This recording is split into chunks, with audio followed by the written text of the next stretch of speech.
Please allow me to make a bold statement here. What if I told you that I can quite often predict the outcome of retail sale conversations between the first 60 to 90 seconds of the sale?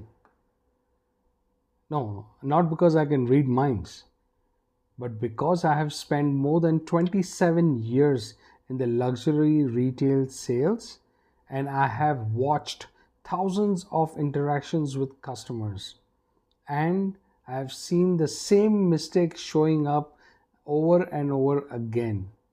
This mistake is so common that the salespeople don't even realize when they are doing this mistake. And by the time they do, it's so late that the customers have decided not to make that purchase. In today's video, I'm going to show you what that mistake is and most importantly, how to avoid that mistake. Hi, I'm Praveen. Welcome to Luxury Sales Code. This is where I break down real retail challenges, real retail conversations, what works, what fails, and most importantly, what closes the sale. Now, let me give you an example. Years ago, when I was in the Caribbean and I was in the luxury boutique managing the store, and also I was looking at the sales, the customers, and observing the flow of customers coming in, observing the sales flow with the salespeople, a couple walked inside the store. They were looking very happy, and I could tell that they are already ready to make a purchase. Now, this is where they stepped in and they walked towards a certain section of the store. There was a sales associate there, and the sales associate welcomed them with a warm greeting. But the greeting was, "Can I help you? And are you looking for something special?" Immediately, the customer, she very politely replied back that, "No, thank you, I'm just looking." But she was still glancing in the showcases, and as she moved ahead, she crossed about 8 to 10 showcases, and there was another lady salesperson standing there. Now, this lady salesperson greeted the same couple very nicely, just with a different greeting. Now, what was that greeting? The greeting was, she said, "Wow, welcome. Are you celebrating something special? Is there a special occasion?" The customer felt so good about this, and with all the joy, she said that yes, we are celebrating our anniversary and we have spent so and so many years together. Now, this was definitely a special occasion for them. After a few minutes, I saw the same customer sitting down somewhere with many pieces in front of them that they were already looking and pricing. After an hour or two, gradually I saw them walking outside the store with a couple of our store bags. Now, they had made some nice purchases of some luxury timepieces. His and hers collection means something for himself and something for herself. Now, why did the sale happen there? And why did the sale did not happen in the first place? You see, the sale happened with the lady because she used an open conversational greeting. Whereas the scenario was different in the first place. In the first place, the sales associate asked the lady the question that forced her to give her a very, very common answer that was no. When I went to approach that sales associate, the sales associate actually told me, no, the customer wasn't interested. But I'll tell you what the problem was. The problem was because there was absolutely zero conversation, no conversation, so there was no trust built. When there is no trust, there is no sale. Now, luckily the lady sales associate was there and she greeted that customer very well. Just imagine if she was busy or if she wasn't there, that sale would have walked outside my shop without even that customer being noticed. They would have just walked out. Now, what do we do instead of that?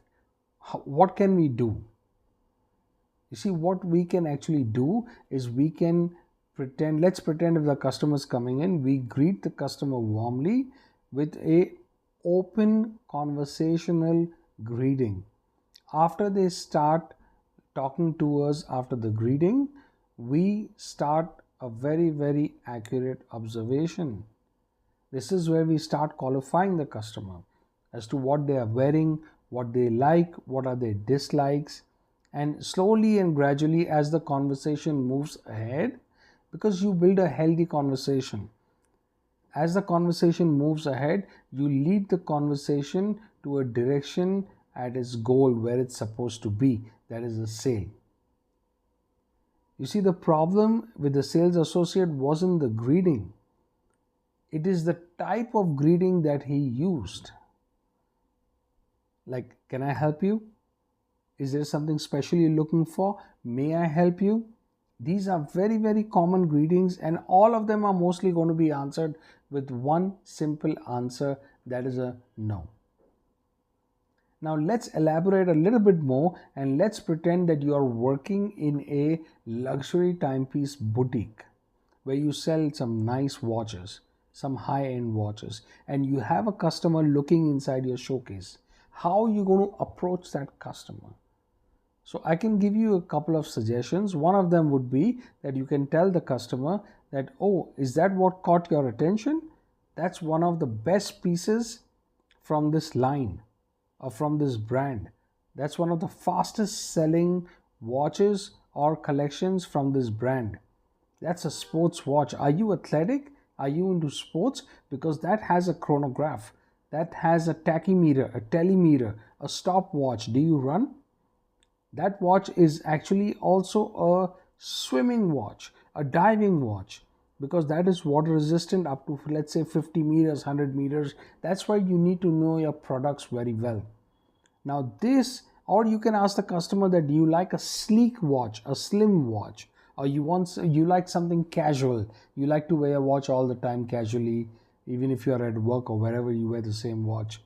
See, you are forcing the customer, or let's use the word, you are actually inviting the customer to open a very healthy conversation with you. And I can tell you, once you have that type of conversation with a customer, you're definitely going to build a trust with them. Because if you work in the retail sales industry, you must please know this. Be reminded that customers rarely make a purchase just because of one strong statement. Customers like to buy where they always have a very healthy and a good, pleasant conversation. The conversation is what slowly moves ahead towards a trust, and trust is what creates a sale.